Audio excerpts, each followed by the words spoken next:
Hello ವೀಕ್ಷಕರೇ, ನಿಮಗೆಲ್ಲರಿಗೂ ನನ್ನ ಯೂಟ್ಯೂಬ್ ಚಾನಲ್ಗೆ ಸ್ವಾಗತ.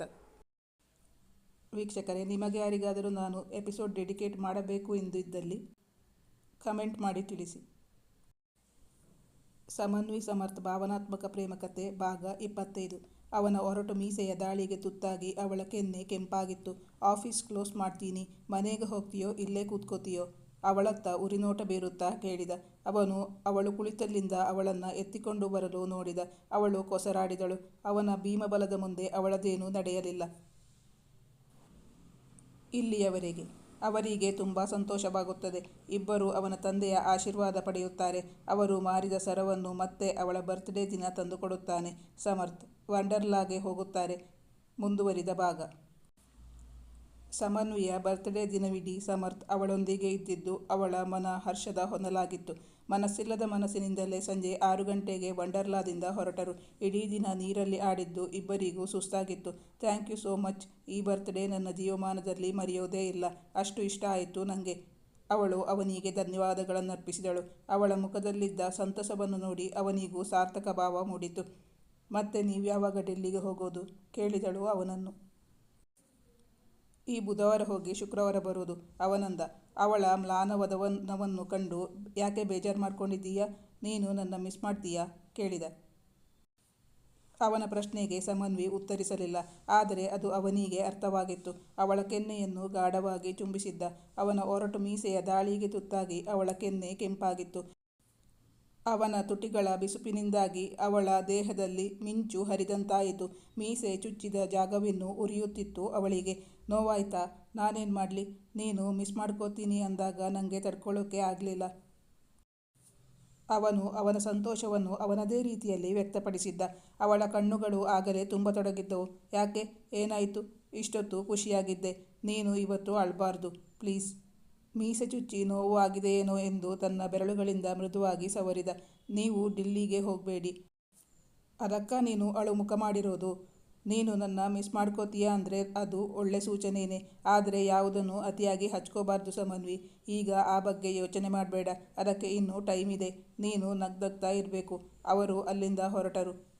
ಮರುದಿನ ಮತ್ತೆ ಸಮನ್ವಿ ಅವನಿಗೆ ಹೇಳಿದ್ದಳು, ನೀವು ಡೆಲ್ಲಿಗೆ ಹೋಗಬೇಡಿ. ಅದ್ಯಾಕೆ ಹಾಗೆ ಹೇಳ್ತೀಯಾ? ನಾನು ಬಿಸ್ನೆಸ್ ಮೀಟಿಂಗಿಗೆ ಹೋಗೋದು, ನಿನ್ನ ಬಿಟ್ಟು ಹೋಗೋದಲ್ಲ. ಹಾಗಂತ ಆವತ್ತೇ ನಿನ್ನ ಹತ್ರ ಹೇಳಿದ್ನಲ್ಲ? ಕೇಳಿದ. 1-2 ದಿನ ಅಷ್ಟೇ, ಆಮೇಲೆ ಬರ್ತೀನಿ. ಅವಳನ್ನು ಸಮಾಧಾನಪಡಿಸಲು ಯತ್ನಿಸಿದ. ನೀವು ಹೋಗೋದು ನನಗೆ ಇಷ್ಟ ಇಲ್ಲ. ಹೋಗಬೇಡಿ ಅಷ್ಟೇ. ಅವಳು ಮತ್ತೆ ಅದನ್ನೇ ಹೇಳುತ್ತಿದ್ದಳು. ಇದು ಒಳ್ಳೆ ಕತೆ ಆಯ್ತಲ್ಲ. ನೀನ್ಯಾಕೆ ಇಷ್ಟೊಂದು ಹಠ ಮಾಡ್ತೀಯಾ? ಇದು ಒಳ್ಳೆಯದಲ್ಲ ಸಮನ್ವಿ. ನಾನು ಹೇಳಿದ್ದು ಸ್ವಲ್ಪ ಕೇಳು. ಅವನು ತನ್ನ ಮಾತಿಗೆ ಬಗ್ಗುವುದಿಲ್ಲ ಎಂದು ಅರಿವಾಯಿತು ಸಮನ್ವಿಗೆ.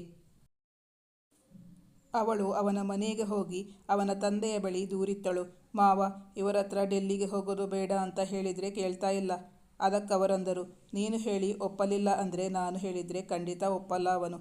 ಅವನಿಗೆ ಮೊದಲು ಅವನ ಬಿಸ್ನೆಸ್ಸು, ಆಮೇಲೆ ಮಿಕ್ಕಿದ್ದೆಲ್ಲ. ಸೀತಾರಾಮಯ್ಯನವರಿಗೆ ಅವನ ಬಗ್ಗೆ ಸರಿಯಾಗಿ ಗೊತ್ತಿತ್ತು. ಆದ್ದರಿಂದ ಹಾಗೆ ಹೇಳಿದ್ದರು. ಅವರಿಂದಲೂ ಯಾವ ಸಹಾಯವೂ ಸಿಗುವುದಿಲ್ಲ ಎಂದು ಅರಿವಾಯಿತು ಅವಳಿಗೆ. ಮತ್ತೆ ಅತ್ತೆ ಬಳಿ ಬಂದಿದ್ದಳು. ಅವರ ಬಳಿಯೂ ವಿಷಯ ಪ್ರಸ್ತಾಪಿಸಿದಾಗ ಅವರು ಹೇಳಿದರು, ಕೆಲವೊಂದು ವಿಚಾರದಲ್ಲಿ ಅವನಿಗೆ ಅವನು ಹೇಳಿದ್ದೇ ಆಗಬೇಕು ಅಂತ ಹಠ ಅವಂದು. ಯಾರ ಮಾತು ಕೇಳಲ್ಲ. 2 ದಿನ ಅಷ್ಟೇ ಅಲ್ವಾ? ನೀನು ಮನಸ್ಸಿಗೆ ಹಚ್ಕೋಬೇಡ. 2 ದಿನ ಕಳೆಯೋದೇ ಗೊತ್ತಾಗಲ್ಲ ನಿಂಗೆ. ಅವನಿಲ್ಲದೆ ಆಫೀಸಲ್ಲಿ ಕೆಲಸ ಮಾಡೋಕೆ ಆಗದೆ ಇದ್ದರೆ ಬೇಡ. ನೀನು 2 ದಿನ ರಜಾ ತಗೋ. ಇಲ್ಲಾಂದರೆ ಹೇಗೂ ನನ್ನ ಗೆಳತಿ ಮನೆಗೆ ಹೋಗಬೇಕಲ್ಲ, ನಾವಿಬ್ಬರು ಹೋಗಿ ಬರೋಣ. ನನ್ನ ಜೊತೆ ಬಾ. ಅವಳ ಬಳಿ ಹಾಗೆ ಹೇಳಿದರು. ಸುನಂದ ಅವರಿಗೆ ಅವಳಿಗೆ ಏನಾದರೂ ಕೆಟ್ಟ ಕನಸು ಬಿದ್ದು ಹೀಗೆ ಆಡುತ್ತಿದ್ದಾಳಾ ಎಂಬ ಸಂಶಯವಾಯಿತು. ಅದನ್ನು ಕೇಳಿದರು. ನಿಂಗೇನಾದರೂ ಕನಸು ಬಿತ್ತಾ? ಅದಕ್ಕೆ ಬೇಡ ಅಂತೀಯಾ? ಇಲ್ಲ, ನನ್ನ ಮನಸ್ಸಿಗೆ ಒಪ್ಪಿಗೆ ಆಗ್ತಾ ಇಲ್ಲ. ಅದಕ್ಕೆ ಹೀಗಂದೆ. ಸುನಂದ ಅವರು ಸೀತಾರಾಮಯ್ಯನವರು ಪ್ರತ್ಯೇಕವಾಗಿ ಸಮರ್ಥ್ನ ಬಳಿ ವಿಷಯ ಪ್ರಸ್ತಾಪಿಸಿದ್ದರು. ನೀನು ಡೆಲ್ಲಿಗೆ ಹೋಗೋದು ಸಮನ್ವಿಗೆ ಇಷ್ಟ ಇಲ್ಲ. ಪಾಪ, ಯಾಕೋ ತುಂಬ ಬೇಜಾರು ಮಾಡ್ಕೊಂಡಿದ್ದಾಳೆ. ಅವಳು ಯಾವತ್ತೂ ಏನನ್ನೂ ಕೇಳಲ್ಲ. ಅವಳು ಕೇಳಿದ್ದಕ್ಕೆ ಇಲ್ಲ ಅನ್ಬೇಡ. ಬಿಸ್ನೆಸ್ ಆರ್ಡರ್ ಇದಲ್ಲದೆ ಇದ್ದರೆ ಇನ್ನೊಂದು ಬರುತ್ತೆ. ಅದಕ್ಕೋಸ್ಕರ ಆ ಪಾಪದ ಹುಡುಗಿ ಮನಸ್ಸು ನೋಯಿಸಬೇಡ ಎಂದು ಹೇಳಿದರು ಸೀತಾರಾಮಯ್ಯನವರು. ಪಾಪ, ಜೀವನದಲ್ಲಿ ತುಂಬ ಕಷ್ಟಪಟ್ಟಿದ್ದಾಳೆ. ನೀನು ಯಾವತ್ತೂ ಅವಳ ಹತ್ತಿರ ಇರಬೇಕು ಅಂತ ಹೀಗೆ ಹೇಳ್ತಿದ್ದಾಳೆ ಅನಿಸುತ್ತೆ. ಹೋಗೋ ಹಾಗಿದ್ರೆ ಅವಳನ್ನು ಕರ್ಕೊಂಡು ಹೋಗು. ಅವಳು ನಿನ್ನ ತುಂಬ ಪ್ರೀತಿಸ್ತಾಳೆ ಅನಿಸುತ್ತೆ. ನೀನು 2 ದಿನ ಬಿಟ್ಟು ಹೋಗೋದು ಅವಳಿಗೆ ಇಷ್ಟ ಇಲ್ಲ. ಅದಕ್ಕೆ ಹೋಗಬೇಡ ಅಂತ ಹೇಳ್ತಾ ಇದ್ದಾಳೆ. ಹೋಗೋ ಮೊದಲೇ ಅವಳನ್ನು ಸಮಾಧಾನಪಡಿಸಿ ಹೋಗು, ಇಲ್ಲಾಂದರೆ ಅವಳನ್ನು ನಿನ್ನ ಜೊತೆ ಕರ್ಕೊಂಡು ಹೋಗು ಎಂದು ಹೇಳಿದರು ಸುನಂದ ಅವರು. ಸಮರ್ಥ್ಗೆ ಆ ಮೀಟಿಂಗ್ ಅವನ ಬಿಸ್ನೆಸ್ಗೆ ತುಂಬ ಇಂಪಾರ್ಟೆಂಟ್ ಆಗಿತ್ತು. ಆದ್ದರಿಂದ ಅವನು ಹೋಗಲೇಬೇಕೆಂದು ನಿರ್ಧರಿಸಿದ್ದ. ಮರುದಿನ ಮಧ್ಯಾಹ್ನ ಊಟ ಮಾಡುವಾಗ ಸಮರ್ಥ್ ಅವಳನ್ನು ಅನುನಯಿಸುತ್ತಾ ಹೇಳಿದ, 2 ದಿನ ಕಣ್ಮುಚ್ಚಿ ಒಡೆಯೋದ್ರಲ್ಲಿ ಹೋಗುತ್ತೆ. ನೀನು ಬೇಜಾರು ಮಾಡ್ಕೋಬೇಡ. ನಿಂಗೇನು ಬೇಕು ಹೇಳು, ತರ್ತೀನಿ. ಅವಳಿಗೆ ಅದರಲ್ಲಿ ಆಸಕ್ತಿ ಇಲ್ಲ ಎಂದು ಅವನು ಅರಿತಿದ್ದರೂ ಕೇಳಿದ. ಸಮರ್ಥ್ನ ಯಾವ ಮಾತಿಗೂ ಅವಳು ಬಗ್ಗುತ್ತಿರಲಿಲ್ಲ. ಅವಳದು ಒಂದೇ ಮಾತು, ನೀವು ಹೋಗಬೇಡಿ, ನನಗೆ ಇಷ್ಟ ಇಲ್ಲ, ಹೋಗೋದೇ ಬೇಡ, ನಾನು ನಿಮ್ಮನ್ನು ಹೋಗೋಕ್ಕೆ ಬಿಡೋದೇ ಇಲ್ಲ. ಆದಷ್ಟು ಪ್ರೀತಿಯಿಂದಲೇ ಹೇಳಿ ನೋಡಿದ್ದ. ಅವಳನ್ನಪ್ಪಿ ಮುದ್ದಿಸಿದ, ತಲೆ ಸವರಿ ಕೂದಲಲ್ಲೇ ಬೆರಳಾಡಿಸಿ ಸಂತೈಸಿದ. ಯಾವುದಕ್ಕೂ ಬಗ್ಗಲಿಲ್ಲ ಸಮನ್ವಿ. ಅವನೆಷ್ಟು ಹೇಳಿದರೂ ಕೇಳುತ್ತಿರಲಿಲ್ಲ ಅವಳು. ಮನೆಯಿಂದ ಅವನ ತಂದೆ ತಾಯಿ ಇಬ್ಬರೂ ಅವಳನ್ನು ಸಮಾಧಾನಪಡಿಸಿ ಹೋಗು ಎಂದಿದ್ದರು ಅವನಿಗೆ. ಸಮನ್ವಿ ನಿನ್ನ ತುಂಬ ಹಚ್ಚಿಕೊಂಡು ಬಿಟ್ಟಿದ್ದಾಳೆ. ನೀನು ಅವಳನ್ನು ಬಿಟ್ಟು ಹೋಗುವುದಕ್ಕೆ ಬೇಜಾರು ಮಾಡಿಕೊಂಡಿದ್ದಾಳೆ. ಪಾಪದ ಹುಡುಗಿನ ನೋಯಿಸಿ ಹೋಗಬೇಡ, ಸಮಾಧಾನ ಮಾಡಿ ಹೋಗು ಎಂದಿದ್ದರು ಅವನ ಬಳಿ.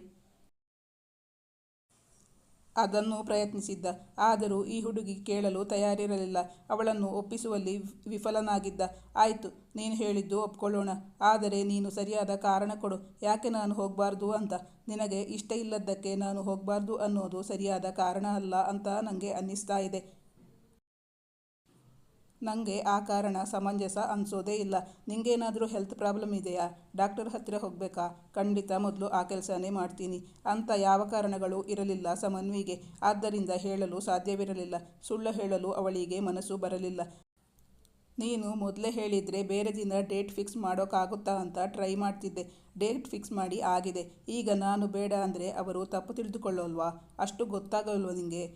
ನಿಂಗಿದನ್ನೆಲ್ಲ ಹೇಗೆ ಅರ್ಥ ಮಾಡಿಸಬೇಕು ಅಂತ ನನಗೆ ಗೊತ್ತಾಗ್ತಾನೇ ಇಲ್ಲ.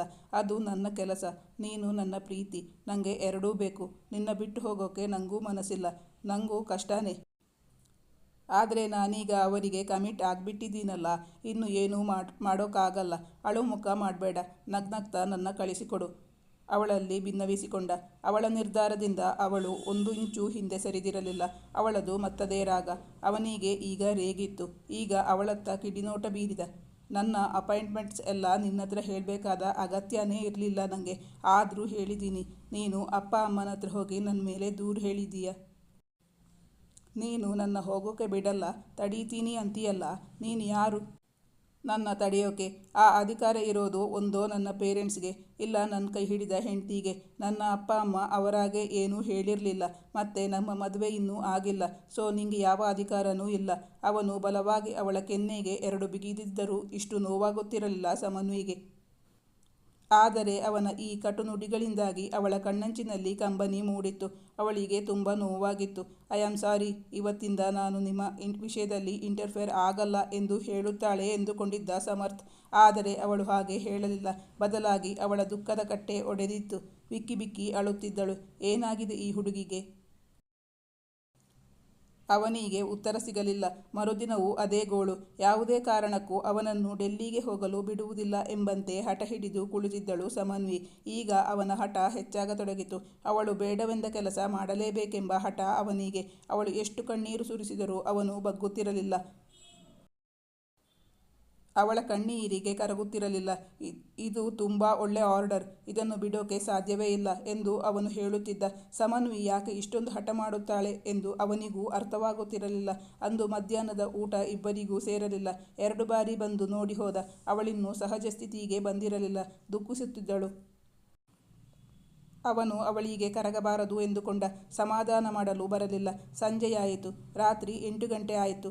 ಅವಳು ಹೋಗಲೂ ಇಲ್ಲ. ಅಲ್ಲೇ ಕುಳಿತಿದ್ದಳು. ಅವಳನ್ನು ಮಾತಾಡಿಸಲೇಬಾರದು ಎಂದಿದ್ದ.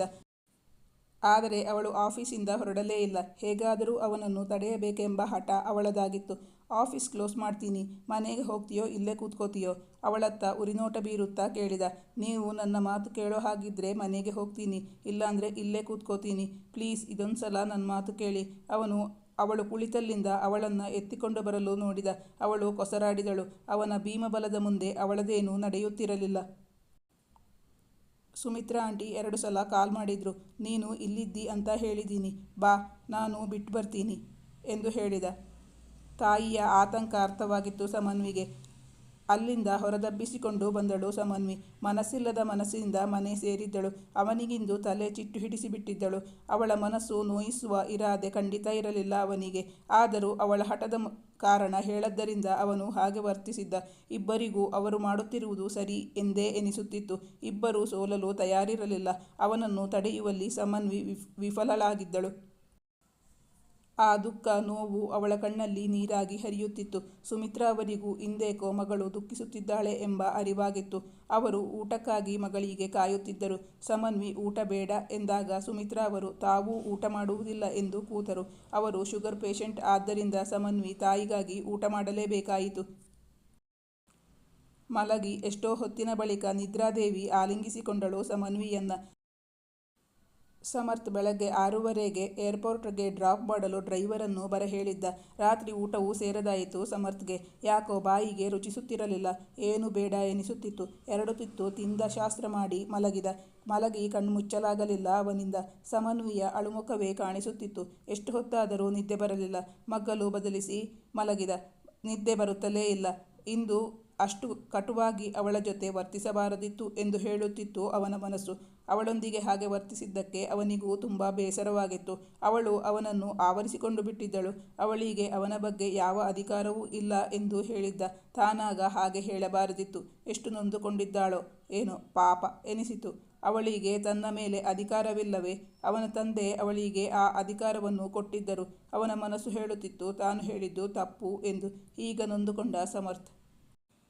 ಅವನು ತನ್ನ ಸೆಲ್ ಫೋನ್ ತೆಗೆದು ಕರೆ ಮಾಡುವುದಾ ಎಂದು ಯೋಚಿಸಿದ. ಆದರೆ ಅದಾಗಲೇ 1 ಗಂಟೆ ಕಳೆದಿತ್ತು. ಇಷ್ಟು ಹೊತ್ತಿನಲ್ಲಿ ಫೋನ್ ಮಾಡುವುದು ಸರಿಯಲ್ಲ ಎಂದು ಮಾಡಲಿಲ್ಲ.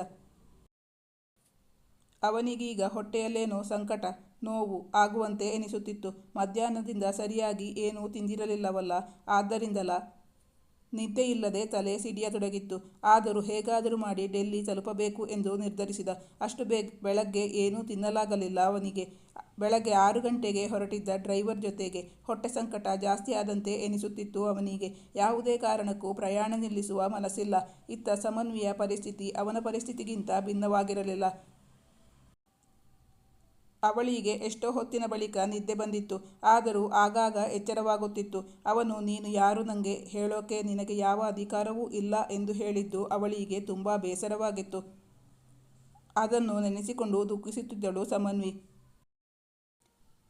ಅವಳೇಕೆ ಹಾಗೆ ಹೇಳುತ್ತಿದ್ದಾಳೆ ಎಂದು ಕೇಳಿದರೆ ಸ್ವತಃ ಅವಳಿಗೂ ಗೊತ್ತಿಲ್ಲ. ಮತ್ತೆ ಅವನ ಪ್ರಶ್ನೆಗೆ ಹೇಗೆ ಉತ್ತರಿಸಿಯಾಳು? ಆದರೆ ಅವನಿಂದು ಹೋಗುವುದು ಮಾತ್ರ ಅವಳಿಗೆ ಸುತರಾಂ ಇಷ್ಟವಿಲ್ಲ. ಅವಳನ್ನು ನೋಯಿಸಿದ್ದಕ್ಕೆ ಅವಳ ಕ್ಷಮೆಯಾಚಿಸಬೇಕು ಎಂದು ನಿರ್ಧರಿಸಿದಾಗ ಅವನ ಮನಸ್ಸಿಗೆ ಸ್ವಲ್ಪ ಸಮಾಧಾನವಾಯಿತು. ಪಾಪ, ತನ್ನನ್ನು ಬಿಟ್ಟಿರಲು ಕಷ್ಟವಾಗುತ್ತಿದೆಯೇನೋ. ಇನ್ನೊಂದು ದಿನ ಪೂರ್ತಿ ಅವಳೊಂದಿಗೆ ಕಳೆಯಬೇಕು. ಆಗ ಖಂಡಿತವಾಗಿಯೂ ಅವಳು ಸಮಾಧಾನಗೊಳ್ಳುತ್ತಾಳೆ ಎಂದು ನಿರ್ಧರಿಸಿಕೊಂಡ ಸಮರ್ಥ್. ಈ ಕಥೆಯ ಮುಂದಿನ ಭಾಗ ಮುಂದಿನ ಸಂಚಿಕೆಯಲ್ಲಿ ಮುಂದುವರಿಯುವುದು. ನಾನು ಹಾಕುವ ಕಥೆಯನ್ನು ದಿನ ನೋಡಿ ಕಮೆಂಟ್ ಮಾಡುವ ವೀಕ್ಷಕರಿಗೆ ಅನಂತ ಧನ್ಯವಾದಗಳು. Thank you for watching.